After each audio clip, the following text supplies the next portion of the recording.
Okay, whether you're just stepping into your very first office job, joining a fast paced startup, or navigating a massive corporate environment, let's be real. Your technical skills, they're really only half the battle. Today, we're unpacking an explainer on the absolute essentials of workplace respect and boundaries. We're going to look closely at the unwritten rules of human interaction, where the professional lines are drawn, exactly how they get crossed, and most importantly, what you can actually do about it. Think of this as your practical survival guide to navigating professional interpersonal dynamics. Let's get right into it. So here's our roadmap for today's explainer. First, concepts of workplace respect. Second, where boundaries get crossed. Third, recognizing inappropriate behaviors. And finally, taking action and responding. All right, section 1, concepts of workplace respect. We're starting right at the foundation here because, frankly, we need a clear, objective baseline before we try to navigate the complex realities of an office.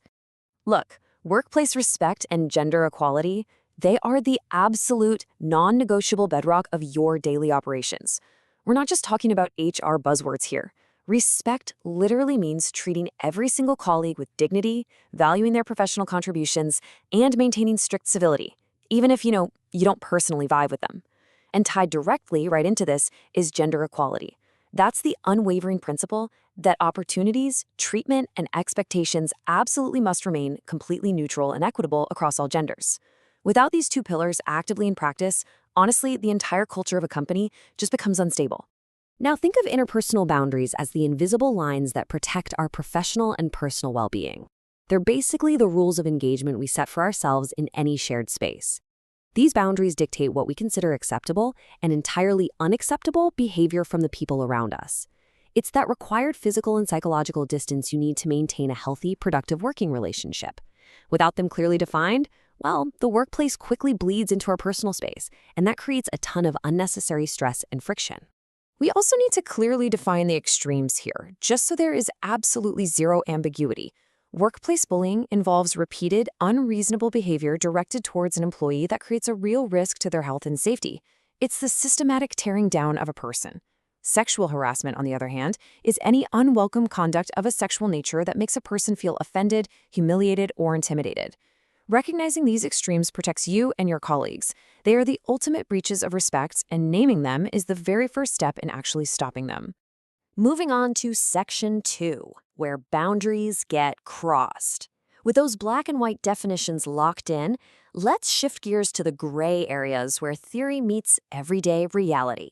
Because the thing is, we aren't always talking about massive, dramatic incidents.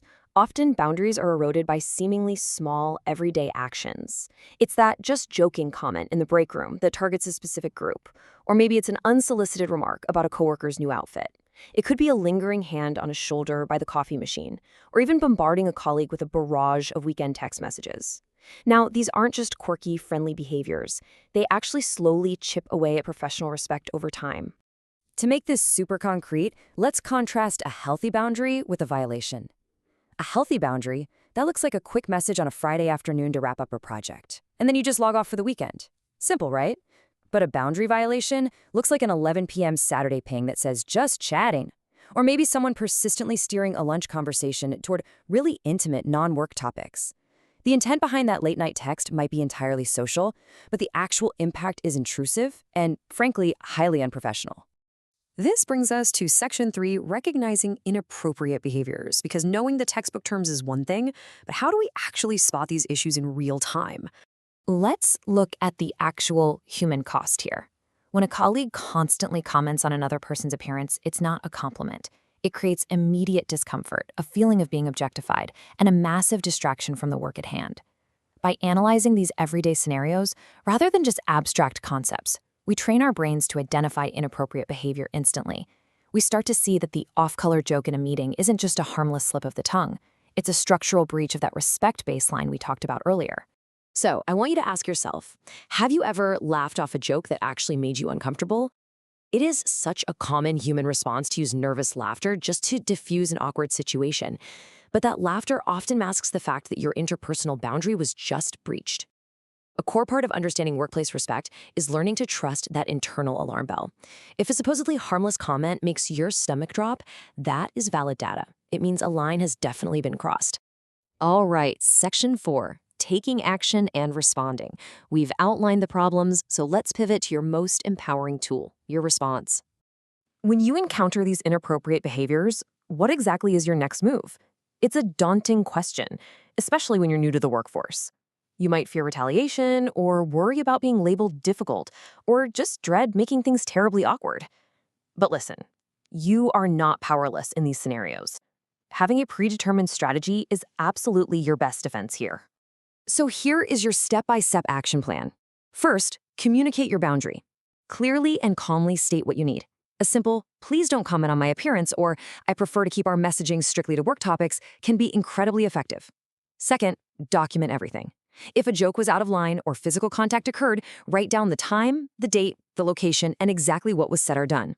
Third, report it. Know your company's reporting structure inside and out, and do not hesitate to escalate the issue to HR or a trusted manager if the behavior persists. Because at the end of the day, workplace respect isn't a passive state. It's a daily practice. It requires vigilance against those minor jokes, a firm stance against intrusive messaging, and the real courage to utilize the handling strategies we just covered. So I'll leave you with this final thought. What action will you take today to ensure you maintain your boundaries and uphold true equality in your workplace?